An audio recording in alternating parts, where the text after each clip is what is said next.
നേർമൊഴി. പ്രിയ ശ്രോതാക്കളെ, cyber security എക്സ്പേർട്ടായ സുനിൽ സദാശിവനാണ് ഇന്ന് നേർമൊഴിയിലെ അതിഥി. അദ്ദേഹത്തോടൊപ്പം മനീഷ് MP.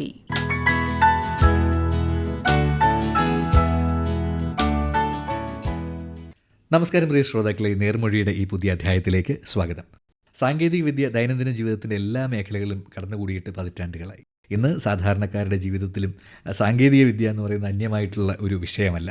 സാങ്കേതികവിദ്യാ രംഗത്ത് സർക്കാർ മേഖലയിലും സ്വകാര്യ മേഖലയിലും മാത്രമല്ല, വർക്ക്ഷോപ്പുകളായിട്ടും ആർട്ടിക്കിളുകളായിട്ടുമുള്ള വളരെ സജീവമായിട്ടുള്ള ശ്രീ സുനിൽ സദാശിവനാണ് ഇന്ന് നമ്മുടെ അതിഥി. സ്വാഗതം സർ. നമസ്കാരം. ഇപ്പോൾ താങ്കൾ പ്രവർത്തിക്കുന്നത് ഒരു ദശകമായി പ്രവർത്തിക്കുന്നത് സൈബർ സെക്യൂരിറ്റി മേഖലയിലാണ്. അപ്പോൾ നമുക്ക് സൈബർ സെക്യൂരിറ്റി എക്സ്പേർട്ട് എന്നാണല്ലോ നമ്മൾ സാധാരണ പറയുന്നത്. ശരിക്കും സൈബർ സെക്യൂരിറ്റി എക്സ്പേർട്ട് എന്താണ് ഈ പൂട്ടുകളൊക്കെ തുറക്കുന്ന ആളാണോ, അതോ ഈ ഒരു ഡിറ്റക്റ്റീവിൻ്റെ സ്വഭാവമാണോ, അതോ ഇനി ഇതെല്ലാം ഡേറ്റകളെല്ലാം സൂക്ഷിക്കുന്ന ഒരു കാവൽക്കാരനാണോ, എന്താണ്? ഇത് തീർച്ചയായിട്ടും ഇപ്പം നമ്മളൊക്കെ ഈ പറയുന്നുണ്ട് എത്തിക്കൽ ഹാക്കിംഗ് എന്നൊരു വാക്ക് പലരുണ്ട്. എത്തിക്കൽ ഹാക്കിംഗ് എന്ന് പറഞ്ഞാൽ ആരെങ്കിലും ഹാക്ക് ചെയ്യുകയാണെങ്കിൽ അതറിയണം അദ്ദേഹത്തിന്. ഇപ്പോൾ ഒരാൾ ഹാക്ക് ചെയ്യാൻ പോകുന്നു, അപ്പോൾ എങ്ങനെ ഹാക്ക് ചെയ്യുന്നുള്ളതല്ല, ആരെങ്കിലും ഹാക്ക് ചെയ്യാതിരിക്കാൻ വേണ്ടിയുള്ള പ്രിവെൻഷൻസ്. അഥവാ ഒരാൾ ഹാക്ക് ചെയ്താൽ അതിൻ്റെ ഒരു സിംറ്റം ഇതായിരിക്കാം. അപ്പോൾ ഈ സൈബർ സെക്യൂരിറ്റി എക്സ്പെർട്ട് ആകുമ്പോൾ തീർച്ചയായിട്ടും അവന് രണ്ട് in and out. As a അറ്റാക്കറും അവന് റോൾ പ്ലേ ചെയ്യേണ്ടി വരും, ആസ് എ പ്രിവെൻറ്റ് നിയന്ത്രിക്കാനുള്ള. അങ്ങനെ കാരണം എനിക്കിപ്പോൾ ഒരു ഓഫീസിൽ ഒരു സൈബർ സെക്യൂരിറ്റി ഒരു ഡാറ്റാ സെക്യൂരിറ്റി ഒരു ജോബ് കിട്ടിയാൽ ഒരു അറ്റാക്കർ എങ്ങനെ അറ്റാക്ക് ചെയ്യാം, ഇങ്ങനെയൊക്കെയുള്ള പോസിബിൾ വേസിൽ അവൻ അറ്റാക്ക് ചെയ്യാം എന്നുള്ളത് ഞാൻ അറിഞ്ഞിരിക്കണം. എന്നാൽ മാത്രമേ എനിക്ക് അതിൻ്റെ പ്രിവെൻറ്റീവ് ആയിട്ടുള്ള കാര്യങ്ങൾ ചെയ്യാനൊക്കത്തുള്ളൂ. അപ്പോൾ ഇതൊരു ഹോൾ ആൻഡ് സോൾ എന്ന് വേണമെങ്കിൽ പറയാം. രണ്ട് എല്ലാം അറിഞ്ഞിരിക്കണം. നമ്മൾ ഡിഫൻസിലും അറിയണം, അറ്റാക്കും അറിഞ്ഞിരിക്കണം. ആക്ച്വലി അതാണ്. പിന്നെ ഞാനിപ്പം ബേസിക്കലായിട്ട് ഞാൻ നോക്കിക്കൊണ്ടിരിക്കുന്നത് ഒരു എഡ്യൂക്കേഷൻ ലെവലാണ്. ഞാൻ പോലീസിൻ്റെയൊക്കെ പല കേസുകളും എൻ്റെ അടുത്ത് വരും, എനിക്കും ഒത്തിരി കേസ് കിട്ടണം. എന്നാലും ഞാൻ നോക്കുന്നത് ഇപ്പോൾ എഡ്യൂക്കേഷനാണ്. കാരണം ഇത് മോസ്റ്റ്ലി റിക്വയർഡാണ്. ഇപ്പോൾ എല്ലാവർക്കും വേണ്ടതാണ് ഈ വിദ്യാഭ്യാസം, സൈബർ വിദ്യാഭ്യാസം. ആക്ച്വലി ഞാനൊക്കെ ഹൈലി റെക്കമെൻഡ് ചെയ്യുന്നുണ്ട്. ഇതെല്ലാം സ്കൂൾ സിലബസിലൊക്കെ ആഡ് ചെയ്യണം എന്നുള്ളൊരു കാര്യത്തിൽ ഞാൻ റെക്കമെൻഡ് ചെയ്യുന്നുണ്ട്. ഇപ്പോൾ കേരള ഗവൺമെൻറ്റൊക്കെ എൻ്റെ ഞാൻ സിലബസ് ഓൾറെഡി കൊടുത്തു കഴിഞ്ഞായിരുന്നു. ആക്ച്വലി ഇതൊക്കെ അണ്ടർ പ്രോസസ് ഇങ്ങനെ ഒരു ഡിസ്കഷൻ സ്റ്റേജാണ് ആക്ച്വലി. അപ്പോൾ ഇത് ഇപ്പോൾ ഈ കുട്ടികൾ മുതലുള്ള നമ്മൾ കാര്യം ഇത് നമ്മൾ അറിഞ്ഞിരിക്കണം. ഇപ്പോൾ തന്നെ ഏകദേശം ഒരു 15 വർഷം മുമ്പ് 15-20 വർഷം മുമ്പ് ഇപ്പം നമ്മളൊക്കെ പഠിച്ചുകൊണ്ടിരുന്നപ്പോഴേ ഒരു പക്ഷേ കമ്പ്യൂട്ടർ സബ്ജക്റ്റ് അല്ലായിരുന്നു. നമ്മൾ ഒരിക്കലും ചിന്തിച്ചു പോകില്ല ഇങ്ങനെ സബ്ജക്റ്റ് വീണ്ടും വരും. നമുക്ക് ആ സോഷ്യൽ സ്റ്റഡീസ്, കെമിസ്ട്രി, ബയോളജി അതൊക്കെയാണ്. പക്ഷേ ഇപ്പോൾ IT ഒരു പാർട്ട് ഓഫ് സബ്ജക്റ്റാണ്. അതുപോലെ തീർച്ചയായിട്ടും കുറച്ച് സമയം വരുമ്പോൾ സൈബർ ഒരു പാർട്ട് ഓഫ് സബ്ജക്റ്റ് ആവും, തീർച്ചയായിട്ടും വരും. പിന്നെ നമ്മൾ ഈ കോടതികൾ, മെട്രിമോണിയൽ കോടതി, ഫാമിലി കോടതി, ഇൻഡസ്ട്രിയൽ കോടതി, അതിനൊക്കെ സൈബർ കോടതിയും എക്സ്ക്ലൂസീവ് ആയിട്ട് വരും. അപ്പോൾ ഇങ്ങനെയുള്ളൊരു സൈബർ യുഗം നമുക്ക് തീർച്ചയായിട്ടും നമ്മൾ എക്സ്പെക്ട് ചെയ്യുന്നതാണ് പിന്നെ വരും ദിവസങ്ങളിൽ. കാരണം അത്രത്തോളം ഉള്ള ക്രൈംസ് ആണ്. നമ്മളിപ്പോൾ ദൈനംദിന ജീവിതത്തിൽ സ്മാർട്ട് ഫോൺ ഉപയോഗിക്കാത്തവർ വളരെ ചുരുക്കമാണ്. ഈ സ്മാർട്ട് ഫോണിൽ തന്നെ നമ്മുടെ ഏതാണ്ട് മുഴുവൻ വിവരങ്ങളും നമ്മൾ ഒരുപക്ഷെ വീട്ടിൽ തന്നെ സൂക്ഷിക്കാത്ത അത്രയും വിവരങ്ങൾ നമ്മുടെ കൈക്കുള്ളിൽ നമ്മൾ കൊണ്ടു നടക്കുന്നുണ്ട്. അത് എത്രമാത്രം സേഫാണ്? ഫോൺ എന്ന് പറഞ്ഞാൽ ഒരു വ്യക്തിക്ക് ഒഴിച്ചിടാൻ ഒക്കാത്ത സംഭവമാണ്. കാരണം അത് അങ്ങനെ ആയിരിക്കുകയാണ് സിറ്റുവേഷൻസ്. ഈ സ്മാർട്ട് ഫോൺ എന്ന് പറഞ്ഞാൽ നമ്മൾ അതിൽ സ്മാർട്ട് ഇൻ്റർനെറ്റുള്ള ഫോൺ നമ്മൾ സ്മാർട്ട് ഫോൺ എന്ന് പറയുന്നത് എല്ലാം നമ്മൾ ഈ വെർച്വൽ ആയിട്ടാണ്. ഇപ്പം ഒരു മനുഷ്യനെ കാണാതെ തന്നെ നമ്മൾ കാണുകയാണ് ഇപ്പോഴും. അപ്പം അങ്ങനെ നോക്കുമ്പോഴത്തേക്കും നമ്മൾ എത്രത്തോളം ഫെസിലിറ്റീസ് നമ്മൾ മൊബൈൽ ഉപയോഗിക്കുന്നു അത്രയും നമ്മൾ ത്രെട്ടുമാണ്. അല്ലെങ്കിൽ അതിൻ്റെ അറിവ് വേണം എന്താണെന്നുള്ളത്. പല സമയങ്ങളിലും നമ്മൾ അറിഞ്ഞുകൊണ്ട് ഡാറ്റ കൊടുക്കും, അറിയാതെയും കൊടുക്കും. ഇത് രണ്ടും അല്ലാതെ എടുക്കുന്നതുകൊണ്ട് അവർ എടുത്തോളും നമ്മുടെ ഡാറ്റ. ഇപ്പം ചില സോഷ്യൽ മീഡിയയിലൊക്കെ നമ്മൾ നോക്കുകയാണെങ്കിൽ അപ്പോൾ അവർ ആദ്യം ഇൻസ്റ്റാൾ ചെയ്യുമ്പോഴത്തേക്ക് നിങ്ങൾ ചില കാര്യങ്ങൾ ഫോൺ ബുക്ക് അത് എടുക്കുന്നത് അപ്പോൾ നമ്മൾ എഗ്രി ചെയ്ത് അയക്കണം. അതിനുശേഷം ഇപ്പോൾ ഇടയ്ക്ക് ഒരു വലിയൊരു കേസായിരുന്നു. ആ കേസിന് ശേഷം ഇപ്പോൾ അവർ ഡിക്ലെയർ ചെയ്യുന്നുണ്ട് നമ്മൾ എന്തായാലും ഡാറ്റ എടുക്കുന്നുള്ളത്. എടുക്കുന്നു പറഞ്ഞാൽ അത് നമ്മൾ പറയേണ്ട ആവശ്യമില്ല, കൊടുക്കേണ്ട ആവശ്യമില്ല.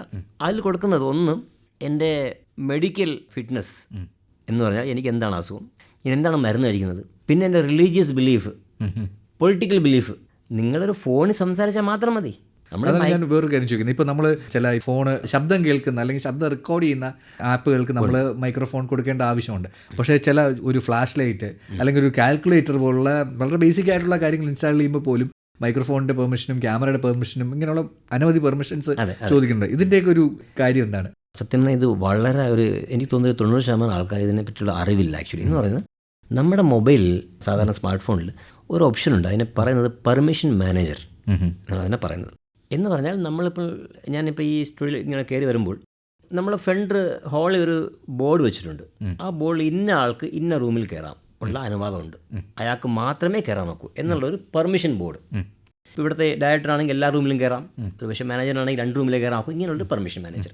നമ്മൾ ആസ് എ മൊബൈൽ യൂസർ ഈ ഒരു പെർമിഷൻ മാനേജർ നമ്മൾ ഇടയ്ക്കിടയ്ക്ക് ചെക്ക് ചെയ്തുകൊണ്ടിരിക്കണം. പ്രത്യേകിച്ചും പറയാനുള്ളത് നമ്മളെ ക്യാമറ, നമ്മളെ മൈക്രോഫോൺ, നമ്മുടെ ലൊക്കേഷൻ, നമ്മുടെ SMS, ഈ 4 കാര്യങ്ങൾ വളരെ ക്രൂഷ്യലാണ്. അപ്പോൾ പല ആൾക്കാരും പറയും, സാറേ ഞാൻ ആക്ച്വലി ഇൻസ്റ്റാൾ ചെയ്തിട്ട് ആ പെർമിഷൻ അങ്ങ് ഡിസേബിൾ ആക്കും. അങ്ങനെയും ചെയ്യാം. പല ആപ്സും ഇൻസ്റ്റാൾ ചെയ്യണമെങ്കിൽ ആദ്യം കൊടുക്കണം. പെർമിഷൻ കൊടുത്തതിന് ശേഷം ഇൻസ്റ്റാൾ ചെയ്തതിന് ശേഷം ഞാൻ ഡിസേബിൾ ആക്കും. സാർ അങ്ങനെ ആക്കിയാൽ പോരെ? ഞാൻ പറഞ്ഞു അങ്ങനെ ആക്കിയാൽ മതി. പക്ഷേ ഈ കമ്പനിക്കാർ ഓവർ സ്മാർട്ടാണ്. അവരെന്ത് ചെയ്യും, പുതിയൊരു അപ്ഡേറ്റ് വരും, ക്ലിക്ക് ചെയ്യും, വീണ്ടും പെർമിഷൻ എടുക്കും. അപ്പോഴും നമ്മൾ നോക്കാറില്ല.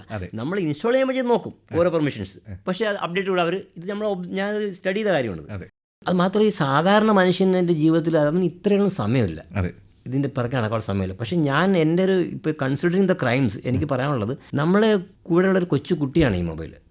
നമ്മളെ കൊച്ചുകുട്ടി എത്ര കെയർ ചെയ്യുന്നു അത്രയും സമയം നമുക്ക് മൊബൈലിൽ കെയർ ചെയ്യാൻ. അപ്പോൾ ഞാൻ പറഞ്ഞ പെർമിഷൻ മാനേജർ നമ്മൾ ഇടയ്ക്കിടയ്ക്ക് ചെക്ക് ചെയ്യേണ്ടിയിരിക്കും. അതൊരു ബേസിക് ചെക്കിംഗ് ആണ് എല്ലാവർക്കും വേണ്ടത് ആക്ച്വലി ഈ സ്മാർട്ട് ഫോണിന്. അതുപോലെ തന്നെ ഒരു പ്രധാന കാര്യം നമ്മൾ ഈ പാസ്വേഡുകൾ ഉപയോഗിക്കുന്ന കാര്യത്തിലാണ്. പാസ്വേഡുകൾ നമ്മളിപ്പോൾ ക്യാരക്ടേഴ്സ്, സ്പെഷ്യൽ ക്യാരക്ടേഴ്സ്, ആൽഫബറ്റ്സ് ഒക്കെ വെച്ചിട്ട് നീണ്ട പാസ്വേഡുകളൊക്കെയാണ് ഉപയോഗിക്കുന്നത്. എങ്കിലും അതും ഒരു 100% സെക്യൂരിറ്റി ഉണ്ട് എന്ന് പറയാൻ പറ്റുമോ? സത്യം പറഞ്ഞാൽ അതൊരു നമ്മുടെ വിശ്വാസമാണ്. ഈ പാസ്വേഡൊന്നും ആരും നമ്മൾ ഡിഫിക്കൽട്ട് പാസ്വേഡ്, സത്യം പറഞ്ഞാൽ ഇപ്പം നമ്മളെ കംപ്ലീറ്റ് മൊബൈലിൻ്റെ കൺട്രോൾ വേറെ ആളുടെ കയ്യിലാണ്. അപ്പോൾ അതിനെന്ത് പാസ്വേഡ് നമ്മൾ ചെയ്യുന്ന എല്ലാം അദ്ദേഹത്തിന് കാണുന്നുണ്ട്. അപ്പോൾ അതിൽ നമ്മൾ എന്ത് ടൈപ്പ് ചെയ്യുന്ന അവന് കാണാൻ നോക്കുന്നുണ്ട്. അപ്പോൾ അത് നമ്മൾ എന്ത് പാസ്വേഡ് ഉള്ളത് അദ്ദേഹം കാണാൻ നോക്കും. അങ്ങനെയൊക്കെയുള്ള പല പല ആപ്സ് ഇപ്പോൾ ഉണ്ട്. നിങ്ങൾ എല്ലാ കീ ഇതും അവന് ചെയ്യാറുണ്ട്. ഇപ്പം മനുഷ്യ കേട്ടിട്ട് പറയാം, ഒരു 1 രൂപ ട്രാൻസ്ഫർ എന്നൊരു ഫ്രോഡ് വന്നു.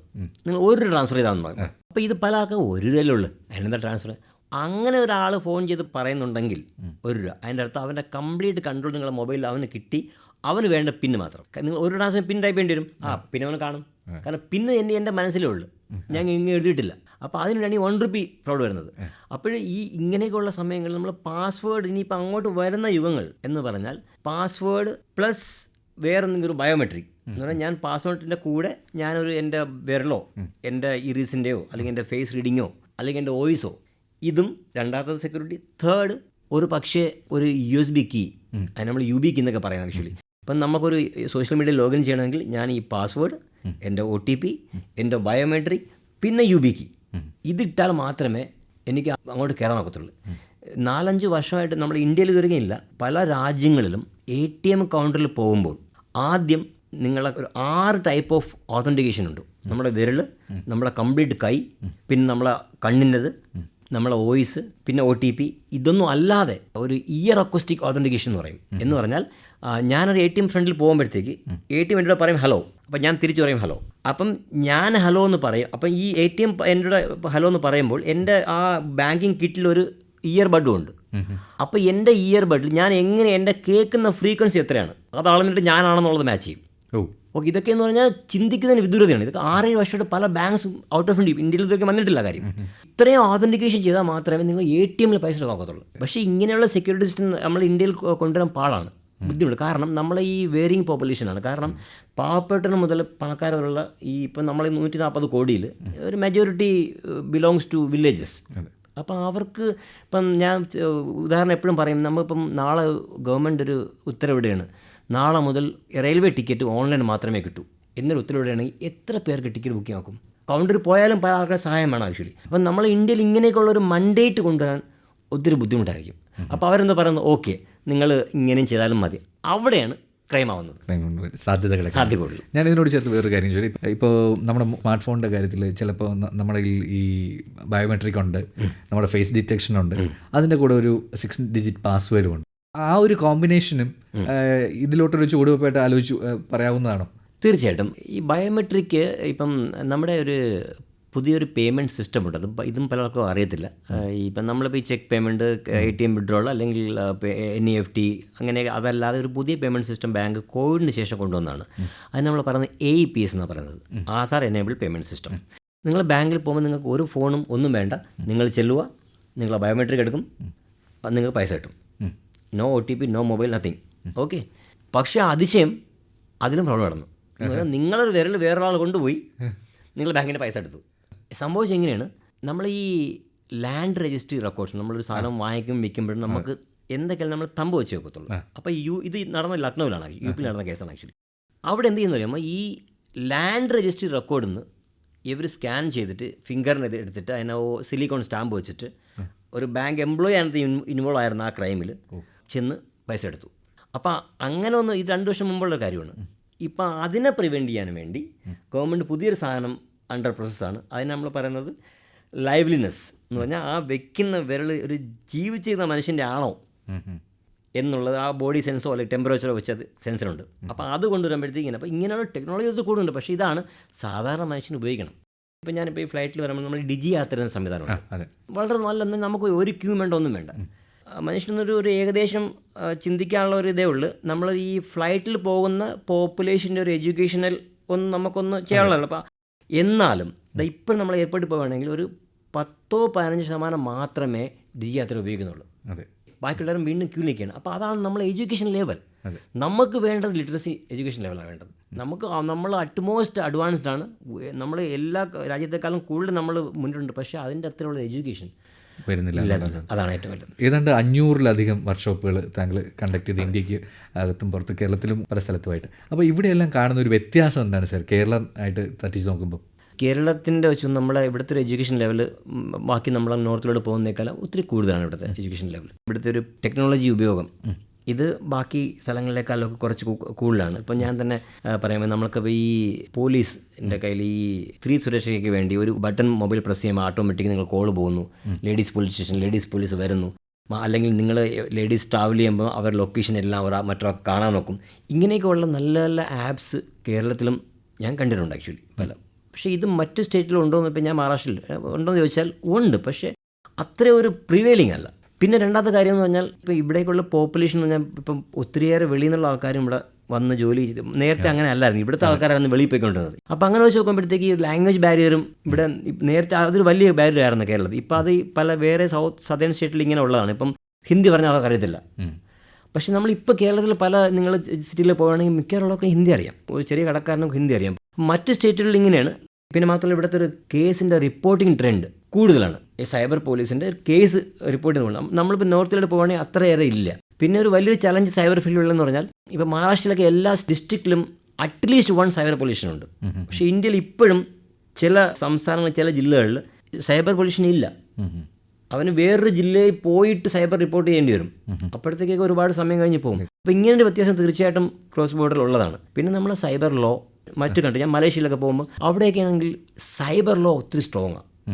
നമ്മളിവിടെ എന്തുവാ ഇപ്പം എന്തെങ്കിലും ഒരു ഡാറ്റ ഇതാണെങ്കിൽ ഓക്കെ 500 രൂപ പിഴ, ഇങ്ങനെയുള്ള വളരെ ലൈറ്റായിട്ടുള്ള പണിഷ്മെൻറ്റ്സ് ആണ്. ഇത് പോരാ ആക്ച്വലി. ഞാൻ അതിൻ്റെ പണിഷ്മെൻറ്റിനെ പ്രൊമോട്ട് ചെയ്യുന്നതല്ല, പക്ഷേ അത് നമുക്കൊരു പേടിയും വേണം മനുഷ്യന്. അപ്പോൾ അതുകൊണ്ട് പണിഷ്മെൻറ്റ്സും പെനാൽറ്റിയും ഒക്കെ കൂട്ടണം ആക്ച്വലി. ഇപ്പം നമ്മൾ ഈ ട്രാഫിക് വയലേഷൻ ഇങ്ങനെയൊക്കെയുള്ള കാര്യങ്ങൾ, അപ്പോൾ അങ്ങനെ കാരണം ചില ആൾക്കാർ പിന്നെ അങ്ങനെ പഠിക്കൂ. നമുക്കൊരു പ്രാവശ്യം ഇങ്ങനെ ആകുമ്പോഴേ അപ്പോൾ അങ്ങനെയുള്ള ഈ പെനലൈസേഷൻ, പിന്നെ ഈ പല പല ലൂപ്പ് ഹോൾസ് എന്ന് പറഞ്ഞാൽ ഓപ്ഷൻസ്. നമ്മുടെ ഇന്ത്യയിൽ ഒത്തിരി ഓപ്ഷൻസ് ഉണ്ട്. ഇഫ് നോട്ട് ദിസ് അങ്ങനെ ഉണ്ട്. പക്ഷേ ഇപ്പോൾ ഞാൻ പറഞ്ഞില്ല, ഇപ്പം ഞാൻ കൺട്രിയിൽ എനിക്ക് ATM പോകണമെങ്കിൽ നിങ്ങളാ ഓണർ ആയിരിക്കണം. വേറെ ATM പോക്കില്ല അവിടെ. ഇപ്പം നിങ്ങൾ അദ്ദേഹം ഒരു ബെഡിൽ കിടപ്പാണെങ്കിൽ അദ്ദേഹത്തിന് പോകാനൊക്കില്ല. നമ്മളിവിടെ അങ്ങനെയല്ല, അങ്ങനെ ഓപ്ഷൻ. ഇപ്പം സിം കാർഡ് വരെ ഒരാളുടെ സിം കാർഡ് എടുക്കണമെങ്കിൽ ഞാൻ ഒരു സിം കാർഡിൻ്റെ കടയിൽ അവൻ്റെ ഈ ഓപ്പറേറ്ററുടെ അടുത്ത് പോകുന്നു, അവരെ സ്റ്റോറിൽ പോകുന്നു.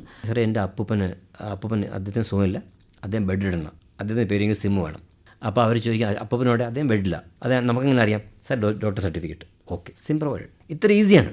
ഇത് ഞാൻ ബ്ലാങ്കറ്റായിട്ട് പറയുന്നതല്ല, ഇങ്ങനെ ചില സ്ഥലങ്ങളിലും നടക്കുന്നുണ്ടെന്ന് പറയുന്നുണ്ട്. ഇപ്പോൾ കേരളത്തിൽ ഞാൻ പറഞ്ഞൊരു കേസ് സ്റ്റഡി, 40,000 സിം കാർഡ്സാണ് ഒരു ക്രിമിനലിൽ നിന്ന് പിടിച്ചത്. പോലീസിന് എണ്ണാൻ വേണ്ടി തന്നെ എനിക്കൊന്ന് എത്ര ദിവസം എടുത്തു. അപ്പോൾ ഈ 40,000 സിമ്മെല്ലാം തീർച്ചയായിട്ടും നമ്മുടെയൊക്കെ പേരിലേക്ക് എടുത്ത സിം കാർഡായിരിക്കാം. നമ്മളൊരിക്കലും പോയി നമ്മളെ ബയോമെട്രിക് ചെയ്തല്ലോ അല്ല. അപ്പോൾ ഇങ്ങനെയുള്ള ഒത്തിരിയേറെ ഓപ്ഷൻസ് ഇന്ത്യയിൽ ഒത്തിരി ഓപ്പണാണ്. നമ്മളാരും ഒരു ഗവൺമെൻറ്റിന് കുറ്റം പറയില്ല, പക്ഷേ അങ്ങനത്തെ ഒരു പബ്ലിക്കാണ്. കാരണം നമ്മൾ അത്രയും ലിറ്ററേറ്റ് പബ്ലിക് അല്ല ഇന്ത്യയിൽ. നമുക്ക് വേണ്ട ലിറ്ററസിയാണ്.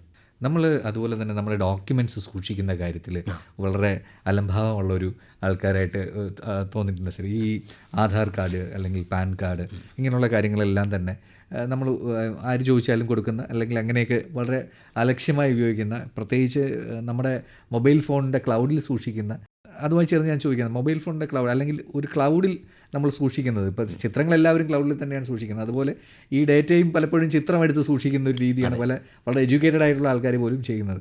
അത് എത്രമാത്രം ഈ ക്ലൗഡ് നമ്മളെ സേഫാണ്? ഇത് നമ്മുടെ മൊബൈൽ ത്രൂ ആണ് നമ്മളിപ്പോൾ സപ്പോസ് ചെയ്യുന്നതെങ്കിൽ, ക്ലൗഡിൽ ചെയ്യുന്നതെങ്കിൽ, അപ്പോൾ അവിടെ നമ്മൾ ശ്രദ്ധിക്കേണ്ടത് പറഞ്ഞാൽ നമുക്കൊരു ബേസിക് ഞാനൊരു സ്മാർട്ട് ഫോൺ യൂസർ ആണെങ്കിൽ എൻ്റെ ബേസിക് നോളജ് എനിക്ക് അറിഞ്ഞിരിക്കേണ്ടത് എൻ്റെ മൊബൈലിൽ എത്ര മൊബൈൽ ആപ്സ് ഉണ്ടോ.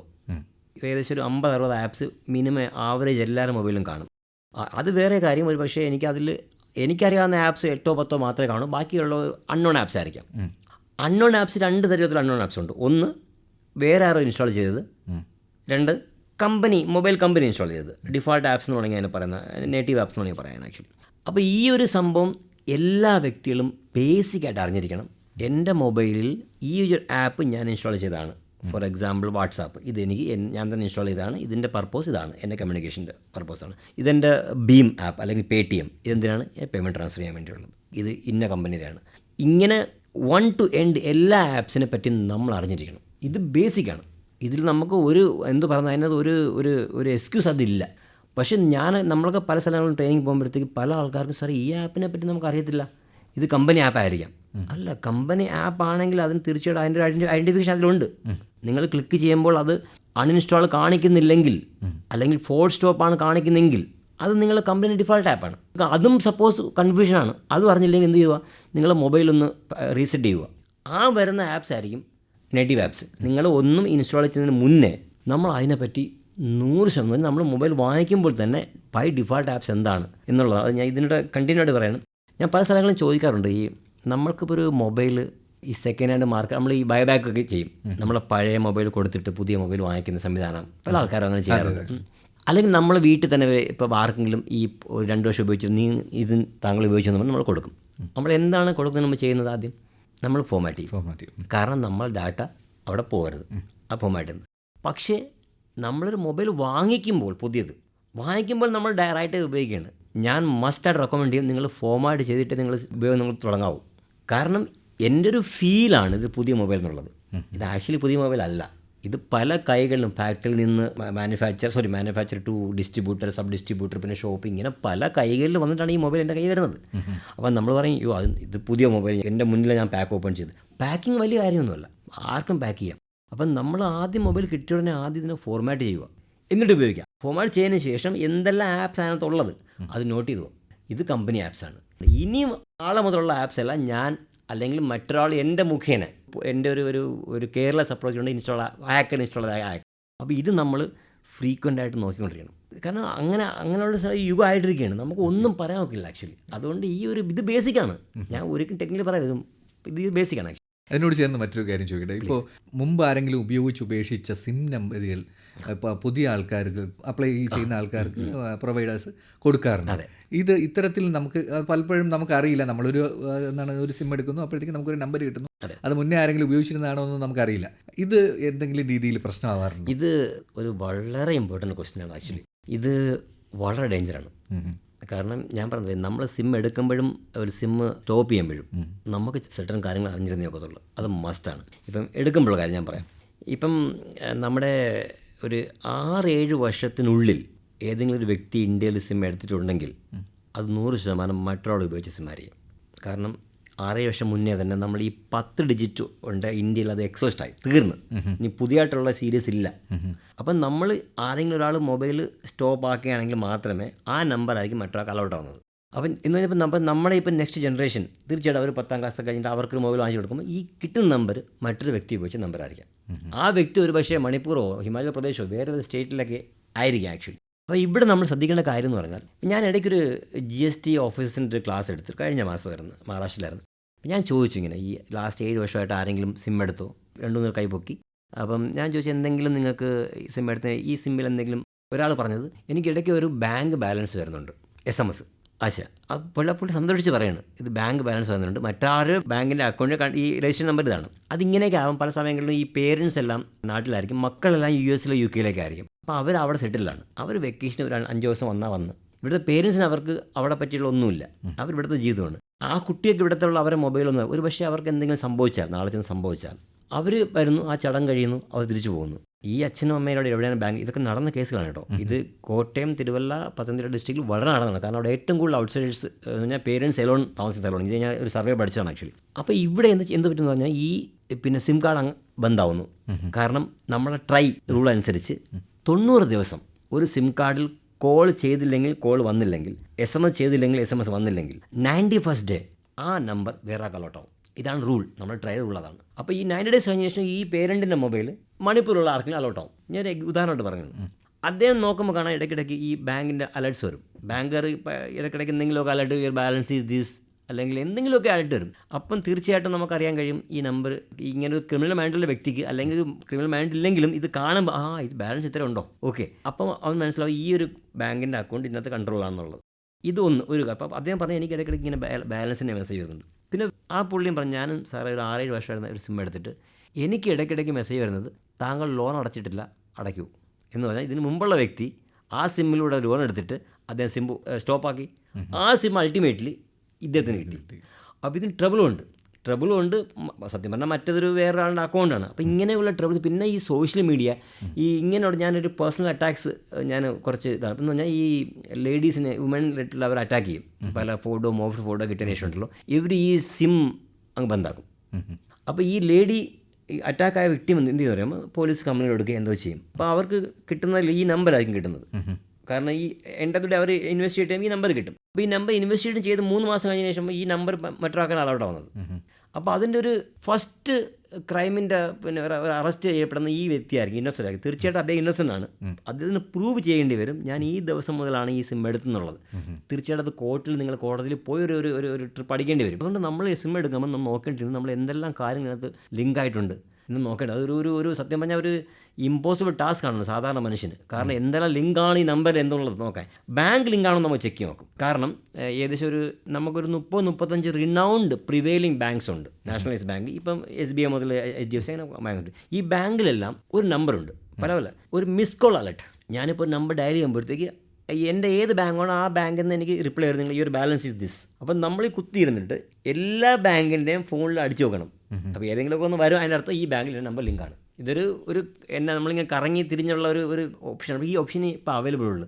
ഞാൻ പറഞ്ഞത് ഇങ്ങനെയൊക്കെയുള്ള കാര്യങ്ങൾ ഈ സിമ്പിൾ എന്താ ലിങ്ക് ഉണ്ടെന്ന് നമുക്ക് അറിഞ്ഞിരിക്കണം. അതുപോലെ തന്നെ സാർ, ഇപ്പോൾ നമ്മളെല്ലാവരും ബാങ്കിലെ ആധാർ ലിങ്ക് ചെയ്യാൻ, മൊബൈലുമായി ആധാർ ലിങ്ക് ചെയ്യാനും ആധാറുമായിട്ട് മൊബൈലുമായിട്ട് അക്കൗണ്ടുമായിട്ട് ലിങ്ക് ചെയ്യാനൊക്കെ പറയും. പക്ഷേ നമ്മൾ പലപ്പോഴും നമുക്കറിയില്ല നമ്മുടെ ആധാറിൽ എത്ര ബാങ്ക് അക്കൗണ്ട്. ഇത് വളരെ വാലിഡ്. ഞാൻ എൻ്റെ ആക്ച്വലി ഇൻട്രൊഡക്ടറി വർക്ക്ഷോപ്പിൽ ഞാൻ ആദ്യം കുറേ കൺസേൺസ് ഞാൻ ചോദിക്കും. അതിൽ ഒരു കൺസേൺ ഇതാണ്, നമ്മളെല്ലാവരെയും ബാങ്കിൽ ആധാർ ലിങ്കാണ്. ഇപ്പോൾ ഒരു ക്രിമിനൽ ഒരിക്കലും അവൻ്റെ പേരിലോ സിമ്മോ അവൻ്റെ പേരിൽ ബാങ്ക് അക്കൗണ്ടോ ഒരിക്കലും എടുക്കത്തില്ല. അപ്പോൾ മറ്റൊരാളുടെ പേരിൽ അവൻ എടുക്കണമെങ്കിൽ തീർച്ചയായിട്ടും മറ്റൊരാളുടെ ആധാർ കാർഡും പാൻ കാർഡും അവന് വേണ്ടി വരും. ഇപ്പോൾ ഇടയ്ക്കൊരു ലാസ്റ്റ് നടന്നൊരു കേസാണ്. അത് വളരെ സെലിബ്രിറ്റീസാണ് ആ വിക്ടിമായിട്ടുള്ളത്. അവരുടെ പേരിൽ 6 ലോൺ എടുത്ത് അവരറിയുന്നില്ല. 2 മാസത്തിന് ശേഷം അവരെ സിബിൽ സ്കോറിൽ എഫക്റ്റ് ആയപ്പോഴാണ്, കാരണം എടുത്ത ആ വ്യക്തി അത് കൊടുക്കാൻ വേണ്ടി എടുത്തല്ലോ, ആ പുള്ളി അത് ഉപയോഗിച്ച് കഴിഞ്ഞു. 2 മാസത്തിന് ശേഷം സിബിൽ സ്കോർ എഫക്റ്റ് ആയപ്പോഴത്തേക്ക് ലോൺ എടുത്തിട്ടുണ്ട്, റീപേ ചെയ്തിട്ടില്ല. പോലീസിന് കേസ് പോയി. പോലീസ് ഇൻവെസ്റ്റിഗേറ്റ് ചെയ്തപ്പോൾ പിടിയിട്ടെന്ന് പറഞ്ഞാൽ അവരുടെ പാൻ കാർഡ് കോപ്പി ഉപയോഗിച്ച് ഒരാൾ ബാങ്ക് അക്കൗണ്ട് ഓപ്പൺ ചെയ്ത് ലോൺ എടുത്തു. ഷോക്കിംഗ് ആണ്. കാരണം ഞാൻ ഇന്ന് ചലഞ്ച് ചെയ്ത് പറയാം, നമ്മളൊരു ആവറേജ് മിഡിൽ ഏജ്ഡ് ആൾക്കാർ, ഈ 30s 40s അല്ലെങ്കിൽ മാക്സിമം 50s, അവരോട് നമ്മൾ ചോദിക്കണം നിങ്ങളുടെ ഫോട്ടോ ID കോപ്പീസ്, അതൊരു പക്ഷേ Aadhaar, PAN card, motor vehicle licence, voter ID, passport, ഇത്തരം മിക്കവാറുള്ള ആൾക്കാരുടെ കയ്യിലും പാസ്പോർട്ട് ഒരു പക്ഷേ എക്സെപ്ഷണൽ ആയിരിക്കും. പക്ഷേ ഈ 4 മിക്കവാറുടെ കയ്യിലും കാണും. ഇതിൻ്റെ കോപ്പീസ് നിങ്ങളിവിടെ ഇതുവരെ ആർക്കും കൊടുത്തിട്ടുണ്ടോ എന്ന് ചോദിച്ചാൽ അവർക്കറിയത്തില്ല എവിടേക്ക് കൊടുത്തിട്ടുള്ള കാര്യം. നമ്മളിപ്പോൾ ഒരു ജിറോക്സ് കോപ്പി എടുക്കാൻ പോകുമ്പോൾ അവൾ കൊടുക്കും, എത്ര കോപ്പി വേണം, 5 കോപ്പി വേണം, അവൻ 10 എടുത്തെന്നുള്ള കാര്യം നമുക്കറിയത്തില്ല. നമ്മുടെ ഈ ഫോട്ടോ IDs ഉണ്ടല്ലോ, എൻ്റെ സിലബസ് ഒരു ടോപ്പിക് തന്നെയാണ് ഫോട്ടോ ID സെക്യൂരിറ്റി. ഇപ്പം നമുക്ക് വളരെ ഈ സൈബറുമായിട്ട് ബന്ധപ്പെട്ട് എനിക്ക് പറയാവുന്നത് ഈ ഒരു കാര്യം, നമ്മുടെ ഈ ആധാർ കാർഡ്. സത്യം പറഞ്ഞാൽ പല ആൾക്കാരും ഒരു വിമുഖത കാണിക്കും ആധാർ കാർഡ് കൊടുക്കാൻ വേണ്ടി. ഞാൻ റെക്കമെൻഡ് ചെയ്യുന്ന നിങ്ങൾ ആര് ഫോട്ടോ കോപ്പി ചോദിച്ചാലും ആധാറാണ് കൊടുക്കേണ്ടത്. കാരണം മറ്റു ഫോട്ടോ ID ഇല്ലാത്തൊരു ഫീച്ചർ ആധാറിനുണ്ട്. ആ ഫീച്ചറാണ് അതിനെ പറയുന്നത്. നമ്മൾ അതിൻ്റെ യൂസ് നമുക്ക് കാണാൻ നോക്കും. അതിന് നമ്മൾ ടെക്നിക്കലി പറയുന്ന ആധാർ ഓതൻറ്റിക്കേഷൻ ഹിസ്റ്ററി എന്ന് പറയും. ഞാൻ ഇന്ന് വരെ എവിടേക്കാണ് എൻ്റെ ആധാർ ഉപയോഗിച്ചിട്ടുള്ളത് ഓതൻറ്റിക്കേഷനായിട്ട്. ഓതൻറ്റിക്കേഷന് 3 ടൈപ്പുള്ള ഓതൻറ്റിക്കേഷൻ ഉണ്ട്. ഒന്ന് നമ്മുടെ കണ്ണിൻ്റെ ഇറീസ്, രണ്ടാമത് ബയോമെട്രിക്, മൂന്നാമത്തെ OTP. ഈ ഫസ്റ്റ് 2 ബ്രേക്ക് ചെയ്യാൻ പാടാം. എൻ്റെ കണ്ണും എൻ്റെ വിരലും എനിക്ക് കാണത്തുള്ളൂ മിക്കവാറും. പക്ഷേ OTP എനിക്ക് പല കാര്യങ്ങളും എനിക്ക് ഔട്ട്പുട്ട് എടുക്കും. അപ്പോൾ ഈ ഓതൻറ്റിക്കേഷൻ ഇപ്പോൾ പല സ്ഥലങ്ങളിൽ നമ്മൾ ഹോട്ടലിൽ സ്റ്റേ ചെയ്യാൻ പോകും, അവർ നിങ്ങൾ ആധാർ കോപ്പി തരാൻ പറയും. അപ്പോൾ നമ്മൾ ഒറിജിനൽ ആധാർ കോപ്പി കൊടുക്കരുത്. നമ്മൾ അതിലും ഓപ്ഷൻ ഉണ്ട്, മാസ്ക് ആധാർ. ലാസ്റ്റ് 4 ഡിജിറ്റ് മാത്രം കാണുന്നതിനെ മാസ്ക് ആധാർ എന്ന് പറയുന്നത്. കാരണം അദ്ദേഹത്തിന് എൻ്റെ ആധാർ നമ്പറിൻ്റെ ആവശ്യമില്ല, അദ്ദേഹത്തിന് എൻ്റെ ഫോട്ടോ ID മാത്രം മതി. ഞാൻ എൻ്റെ ഡേറ്റ് ഓഫ് ബർത്ത്, എൻ്റെ അഡ്രസ്സ്, അതായത് എൻ്റെ ആധാർ നമ്പർ എൻ്റെ പ്രൈവറ്റ് ആണ്.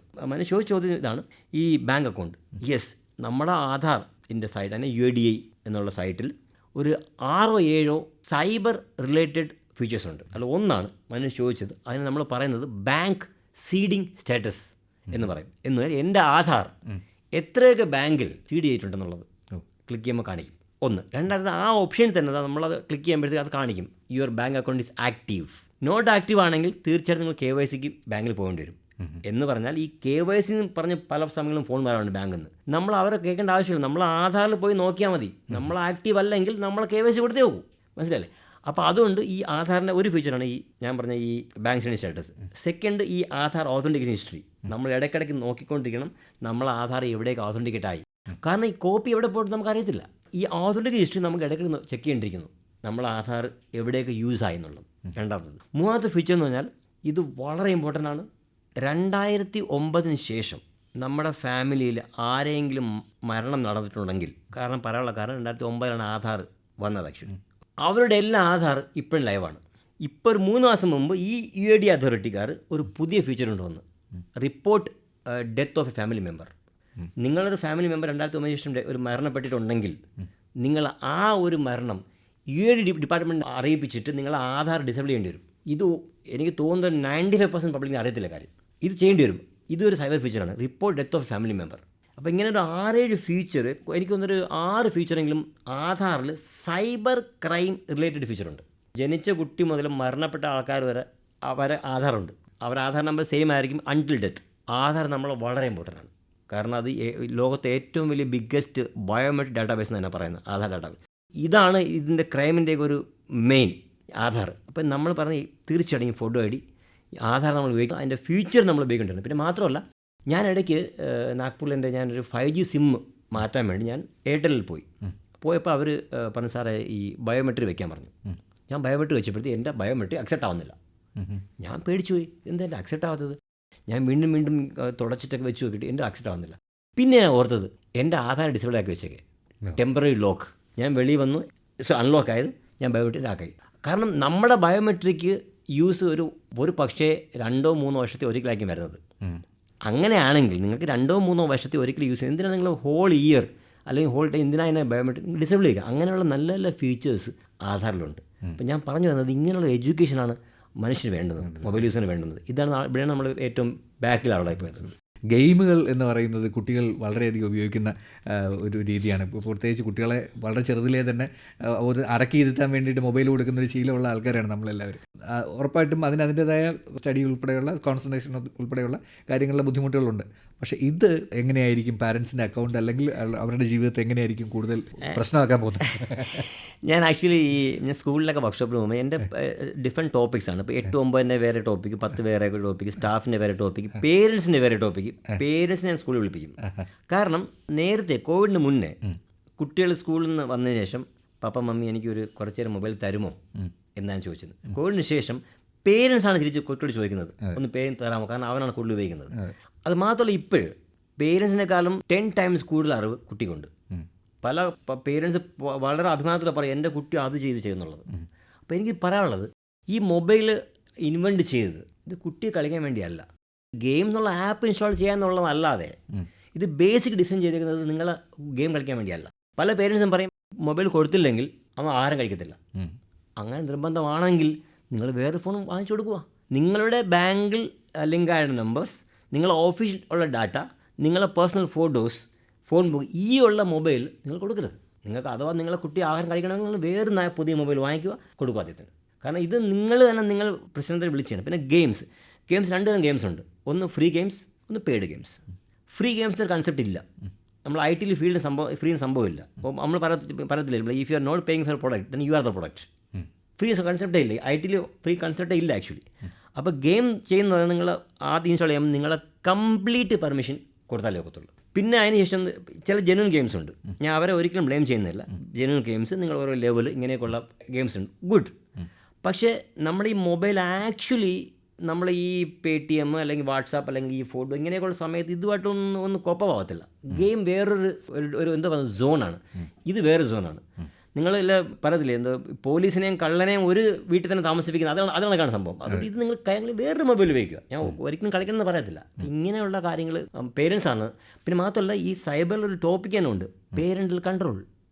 എൻ്റെ കുട്ടി എൻ്റെ മൊബൈൽ എപ്പോഴെടുത്തു, എന്തെല്ലാം ഉപയോഗിച്ചു, അല്ലെങ്കിൽ ഏതുവരെ ഉപയോഗിക്കാം, ഇതെല്ലാം എനിക്ക് സെറ്റ് ചെയ്യാൻ നോക്കും.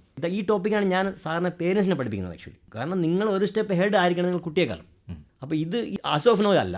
പിന്നെ നമുക്ക് സമയം ചുരുക്കമേ ഉള്ളൂ. ഇപ്പോൾ നമുക്കൊരു വലിയ ഉച്ചകോടി നടന്ന് കഴിഞ്ഞൊരു സമയത്താണ് നമ്മളിത് സംസാരിച്ചുകൊണ്ടിരിക്കുന്നത്. പ്രാതിനിധ്യം കൊണ്ടും ഒരുപക്ഷെ ഇന്ത്യ നിർമ്മിത ബുദ്ധിയുടെ ലീഡറായും എന്ന് തോന്നിപ്പിക്കുന്ന ഒരു വലിയ സമ്മിറ്റാണ് നടന്നത്. ശരിക്കും സൈബർ സെക്യൂരിറ്റിയുടെ സ്ഥലത്ത് സൂപ്പർ ഹീറോ ആവാൻ സാധ്യതയുണ്ടോ? തീർച്ചയായിട്ടും നമ്മളതിനെ കൊണ്ടുവന്ന സൂപ്പർ ഹീറോ ആവാൻ വേണ്ടി തന്നെ കൊണ്ടുവന്നതാണ്. പക്ഷേ അതിൻ്റെ ചില വശങ്ങൾ അത് ടു ഡേഞ്ചറാണ്. ഞാൻ എപ്പോഴും എടുക്കുന്ന ഉദാഹരണം ഇതാണ്. ഇപ്പം ഞാൻ ഒരു ഏഡ് ചോദിക്കുന്നതാണെങ്കിൽ 100 ചോദ്യം ചോദിക്കുകയാണെങ്കിൽ 99 എണ്ണം കറക്റ്റായിട്ട് പറയും, എക്സാക്റ്റ് ആൻസർ പറയും. പക്ഷേ ഒരെണ്ണം അത് മൊണ്ണ തെറ്റായിരിക്കും. ആൻഡ് ഇറ്റ് ലീഡ്സ് ടു എന്തോ പറയുന്നത് നിങ്ങളൊരു വലിയ ട്രബിൾ കൊണ്ടിടും. അതിൻ്റെ ഉത്തമ ഉദാഹരണം ഞാനൊരു കേസ് സ്റ്റഡി പറയുന്നത്, നമ്മൾ ഗൂഗിളിൽ സെർച്ച് ചെയ്ത് നോക്കുക. ഒരിക്കൽ ഗൂഗിൾ ഗൊറില്ല ഇഷ്യൂ സെർച്ച് ചെയ്ത് നോക്കണം.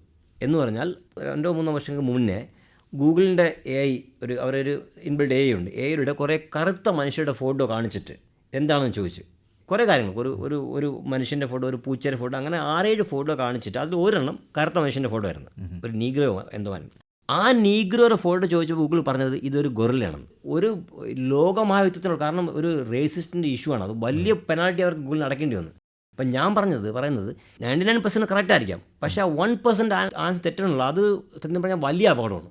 ഞാൻ നമ്മൾ ആ കാലാവസ്ഥയുടെ ഒരു ഉദാഹരണം പറയുന്നത്, നമ്മളിപ്പോൾ ഒരു 100 വർഷത്തെ കാലാവസ്ഥ ഞാൻ ഫീഡ് ചെയ്ത് വയ്ക്കുകയാണെങ്കിൽ എൻ്റെ കമ്പ്യൂട്ടറിൽ, ഞാനിപ്പോൾ ട്രിവാൻഡ്രത്ത് രാവിലെ 8 മണിക്ക് എന്താണ് വെതർ, ഇത്ര വെയിൽ, ഇത്ര ചൂട്, ഇത്ര ഹ്യൂമിഡിറ്റി, ഇത്ര ഈ 11 മണിക്ക് മഴ, ഇങ്ങനെ ഞാനൊരു ലാസ്റ്റ് 100 വർഷത്തെ ഓരോ മണിക്കൂറുള്ള കാലാവസ്ഥ ഞാൻ മെഷീൻ ഫീഡ് ചെയ്തതിന് ശേഷം ഞാൻ ചോദിക്കുകയാണ്, ഈ ഒരു ഡാറ്റ വെച്ചിട്ട് അടുത്ത വർഷം ആഗസ്റ്റ് 14 എന്തായിരിക്കും വെതർ. ആ മെഷീൻ എന്ത് ചെയ്യും, ഈ 100 വർഷം പഠിച്ച ഡാറ്റ ഒരു കാര്യം പറയും. നമ്മുടെ സുനാമി എങ്ങനെയാണ് വന്നത്?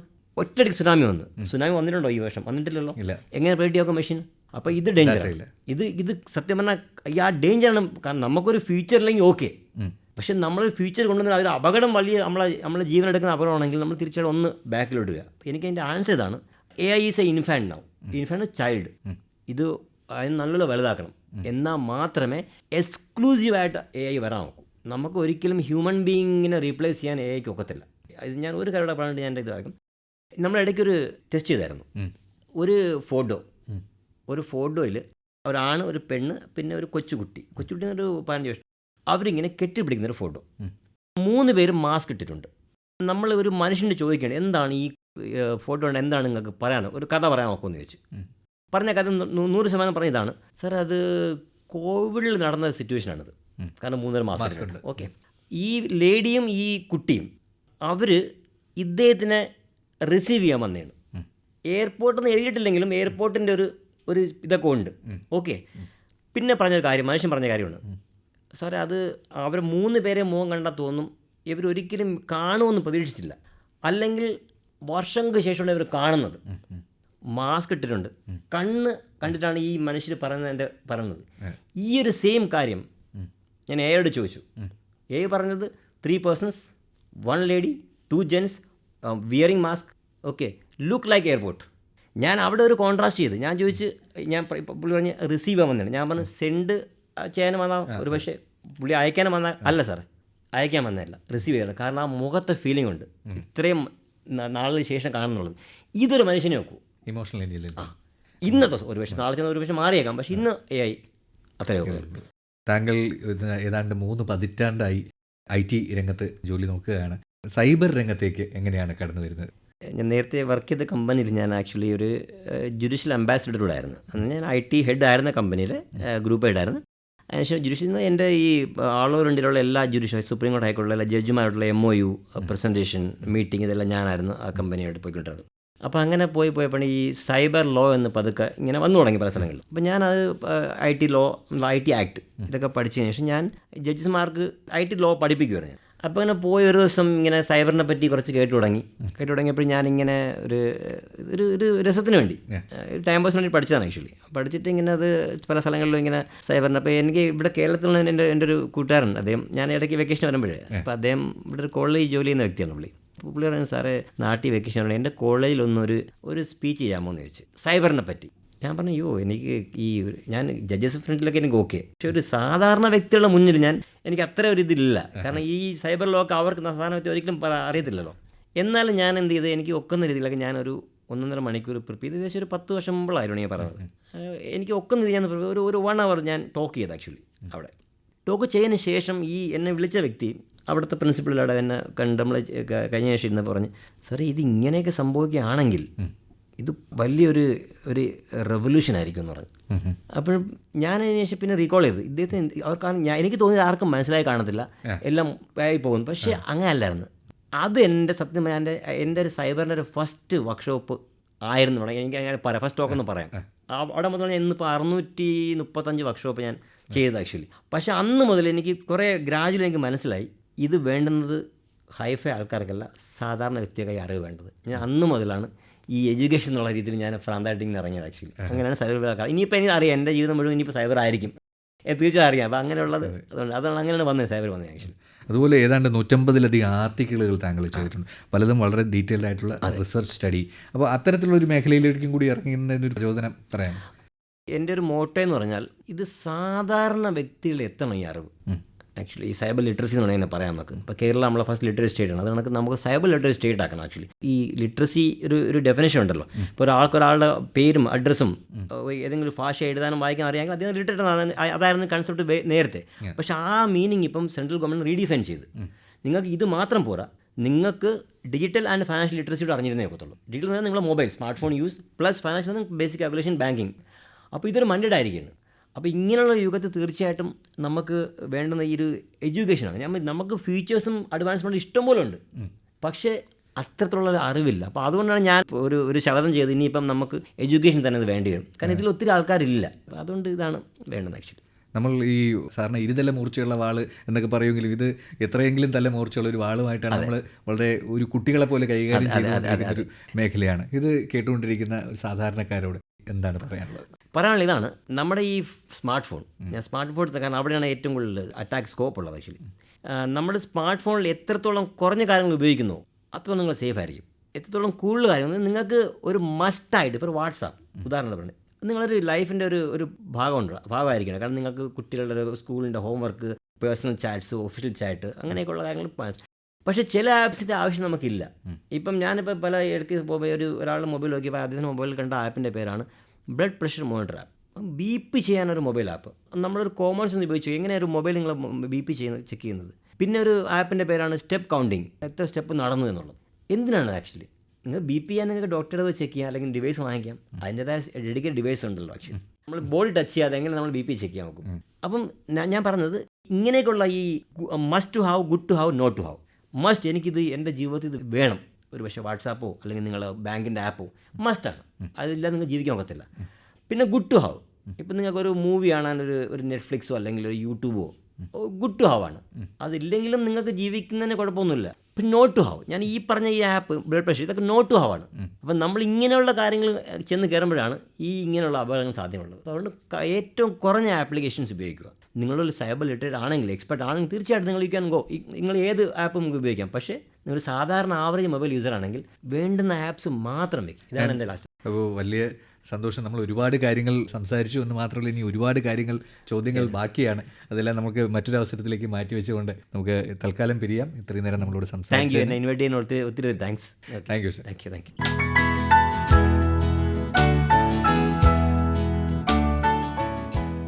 സൈബർ സെക്യൂരിറ്റി എക്സ്പേർട്ടായ സുനിൽ സദാശിവനുമായി മനീഷ് MP നടത്തിയ അഭിമുഖമാണ് നിങ്ങൾ ഇതുവരെ കേട്ടത്. നേർമൊഴി സമാപിക്കുന്നു.